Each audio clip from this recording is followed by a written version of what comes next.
তো বন্ধুরা 2 সপ্তাহ আগে আমি এসেছিলাম এই রায়পুরহাটটাকে রামপুরহাট করবো বলে, আজকে বানিয়ে নিয়ে এসেছি, দেখতেই পাচ্ছেন। তাই এটা এখন ঠিক করব। এখন এসেছি কোথায়, এটা দুনিগ্রাম, রামপুরহাট থেকে 13 কিলোমিটার দূরে। তো দেখতেই পাচ্ছেন যে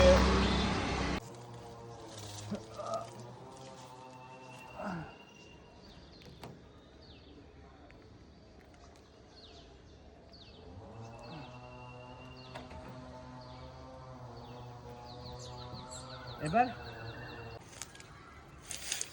রায়পুরহাটকে রামপুরহাট করলাম, যেহেতু ইংরেজিটা ঠিক ছিল রামপুরহাট, বাংলাটা ভুল ছিল, রায়পুরহাট করা ছিল। রামপুরহাটে পরিপূর্ণ করলাম। যেহেতু আমাদের রামপুরহাট শহরের নাম রামপুরহাট, এইখানে একটা লজিক আছে, কি বলতো, ভগবান প্রভু শ্রী রামচন্দ্রের নাম আসছে রামপুরহাট শহর বলার আগে। আমাদের রামপুরহাট শহরের নামটা ঠিক করেছিলাম, আপনারা 4 লাখ মানুষ ভালোবাসা দিয়েছিলেন।